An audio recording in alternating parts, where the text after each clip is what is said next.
आता बातमीपत्रामध्ये एक मोठी बातमी खरं तर येते। राजकीय गोटातून ही बातमी आहे।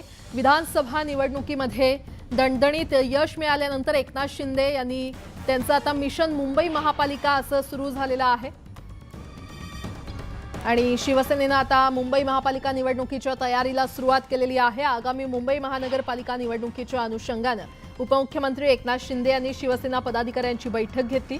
मुंबई महापालिका निवडणूक महायुती जिंकणार असल्याचा विश्वास एकनाथ शिंदे यांनी व्यक्त केलाय। तसंच त्या पार्श्वभूमीवर आता तयारीला लागण्याची सुरुवात केली असल्याचंही ते म्हटलेत। विधानसभा निवडणुकीत कामाची पोचपावती मिळाली, त्या कामावर लोक लक्ष ठेवून महापालिकेत महायुतीला विजयी करतील असा विश्वास त्यांनी व्यक्त केलाय। महायुतीचा भगवा झेंडा या ठिकाणी मुंबई महापालिकेवर फडकला पाहिजे। 2.5 वर्षामध्ये जे आतापर्यंतच्या इतिहासामध्ये नोंद होईल एवढे कामं केली, प्रकल्प केले, योजना केल्या आणि त्याचा प्रतिबिंब जे आहे त्याची कामाची पोचपावती आम्हाला विधानसभेच्या निवडणुकीमध्ये भूतोन भविष्याते लँडस्लाइड विक्ट्री मिळवून दिली।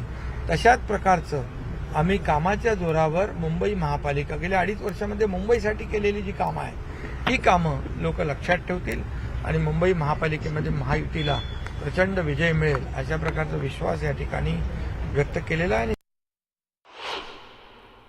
महायुती म्हणून 227 वॉर्डामध्ये आम्ही तयारी करणार, त्यामुळे महायुती म्हणून निवडणूक आम्ही लढवणार एकजुटीने, ताकदीने आणि मुंबईकरांना अपेक्षित सत्ता मिळवणं हा भाग नाही आहे, मुंबईचा विकास करणं हा आमचा अजेंडा आहे आणि म्हणून मुंबईकरांना मुंबई जशी अपेक्षित आहे तशी मुंबई देण्याचा प्रयत्न आमचा असणार आहे।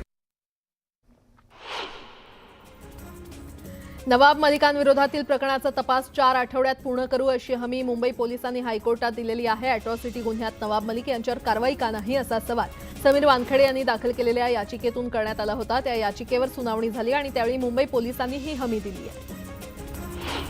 शरद पवार गटाचे नेते गुलाबराव देवकरांनी राष्ट्रवादीमध्ये प्रवेश करणार असल्याचे संकेत दिलेले आहेत। याबाबत राष्ट्रवादीमध्ये आता 2 गट निर्माण झालेत। काही दिवसांपूर्वी ज्ञानेश्वर महाजनांसह काही पदाधिकाऱ्यांनी देवकरांच्या प्रवेशाला विरोध केला होता, तर अजित पवार गटातील PS पाटील यांच्यासह काही पदाधिकाऱ्यांनी मात्र देवकरांच्या प्रवेशाला पाठिंबा दिला।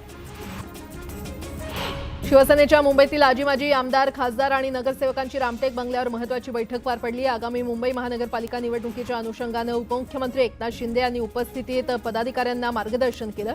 तसंच रामदास कदम यांनी विधानसभा निवडणुकीमध्ये दैदिप्यमान यश मिळवल्याबद्दल पक्षाच्या वतीनं त्यांचा सत्कार करण्यात आला। शिवसेनेच्या बैठकीत महायुतीच्या सरकारच्या 2.5 वर्षातील कामांबाबत चर्चा झाली। दरम्यान विधानसभा निवडणुकीत कामाची पोचपावती मिळाली असून मुंबई पालिकेत देखील महायुतीला मोठा विजय मिळेल असा विश्वास उपमुख्यमंत्री एकनाथ शिंदे यांनी व्यक्त केला। मंत्रिमंडळ विस्तारावरून वडेट्टीवारांनी केलेल्या टीकेला सुधीर मुनगंटीवार यांनी प्रत्युत्तर दिले। महाविकास आघाडीचा विरोधी पक्षनेता होतोय का याकडे लक्ष द्या, तुमच्यात नाना पटोले मोठे का वडेट्टीवार मोठे हे आधी ठरवा असं म्हणत मुनगंटीवारांनी वडेट्टीवारांवर टीका केली आहे।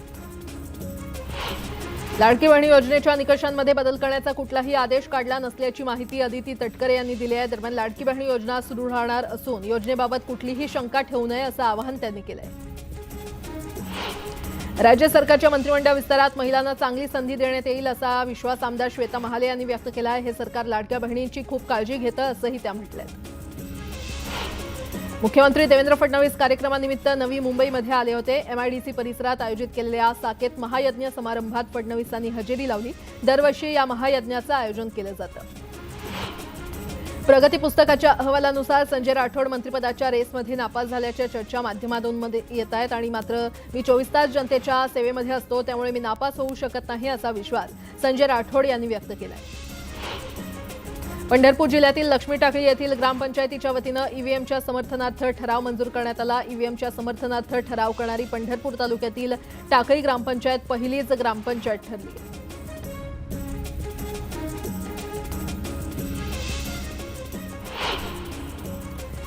आणि आता बातमीपत्रामध्ये एक मोठी बातमी येते। मस्साजोगचे सरपंच संतोष देशमुख यांच्या हत्या प्रकरणातली ही खरं तर बातमी आहे।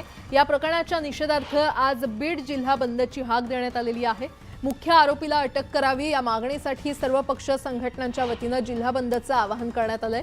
सर्व पक्ष संघटनांकडून या बंदची हाक देण्यात आलेली आहे। व्यापारी वर्गानं देखील दुकानं बंद ठेवून सहभागी व्हावं असं आवाहन करण्यात आलंय।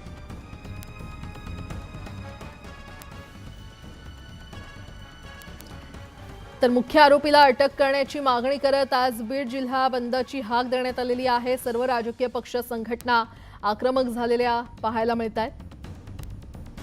मस्साजोगचे सरपंच संतोष देशमुख यांची हत्या करण्यात आली होती आणि त्याच प्रकरणी आज बीड जिल्हा बंदची हाक देण्यात आली आहे।